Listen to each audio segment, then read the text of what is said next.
হাইলাকান্দি জেলার কুশিলা চন্দ্রপুর গ্রাম। গত কয়েক বছর ধরে এই গ্রামেই শহরের বর্জ্য ফেলছে হাইলাকান্দি পুরসভা।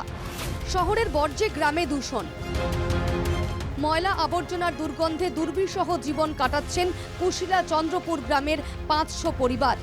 হাইলাকান্দি শহরের বর্জ্য এই গ্রামে এনে ফেলছে পুরসভা।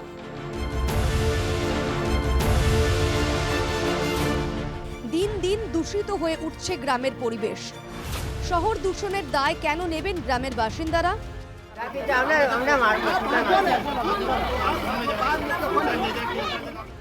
এমন প্রশ্নেই তেতে উঠেছে কুশিলা চন্দ্রপুর। গ্রামবাসীদের অভিযোগ, পুলিশ নিয়ে এসে তাদের ধমকি দিয়ে আবর্জনা ফেলা হচ্ছে। আমাদের ভারত সরকারের স্বচ্ছতা মিশন কোথায় আমরা খুঁজে পাচ্ছি না। সম্পূর্ণ হাইলাকান্দির পৌরসভার আবর্জনা এই গ্রামে, এই চন্দ্রপুর কুশিলা গ্রামে ফালানো হচ্ছে। এই জন্য আমাদের অবস্থা ভয়াবহ। আমরা স্বচ্ছতা মিশন প্রকল্প কোথায় খুঁজে পাচ্ছি না। তারপর হলো আমাদের বীর সাংসদ মহোদয় কোথায়, আমাদের বিধায়করা কোথায়? ওরা শুধু আমরা 90% না 92% ভোট দিচ্ছি, ওরা ওটাও দেখে। আর আমাদের উন্নয়নে ওরা সম্পূর্ণ অপারগ। তো দুর্ভাগ্যজনক ব্যাপার যে পুলিশের প্রত্যেকটা বোর্ড আছে জনহিতার্থে, জনসাধারণের কল্যাণে। পুলিশরা আমাদের বন্ধু, কিন্তু পুলিশ নিয়ে এনে এই গ্রামের মানুষকে বাবুকি দেখিয়ে এই জায়গায় আবর্জনা ফেলা হয়।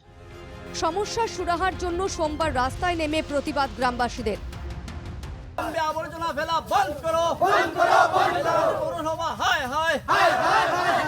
हम लोगों ने मतलब कचरा के लिए प्रतिवाद की है। इसके लिए क्या हम स्कूल पे जाते हैं, बहुत मच्छी लगते हैं, हम पढ़ नहीं सकते हैं घर पे।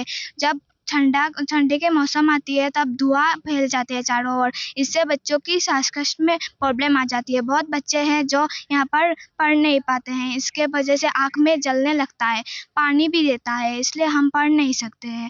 हमने बहुत दिन यहाँ पर प्रतिवाद की है कि यहाँ पर कचरा नहीं फेंकेंगे आप, लेकिन उन्होंने हमारी बात को नहीं सुना। पहले कहा है डीसी के पास जाके पिटीशन दो, तो हमने दी है, फिर भी हमारी बात उन्होंने नहीं रखे। जब आते हैं तब बोलते हैं डीसी के पास जाके पिटीशन दो, फिर भी हम बोलते हैं नहीं हमने दी है। वो लोग हमारी बात को नज़रअंदाज करके डीसी ने एक दिन आकर हमें मतलब ठेला धक्का कर उन्हें हमको कचरा फेंक कर चले गए थे।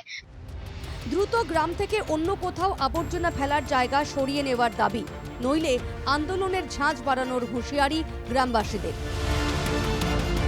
হাইলাকান্দি থেকে অনুপম সিংহের রিপোর্ট, NKTV বাংলা।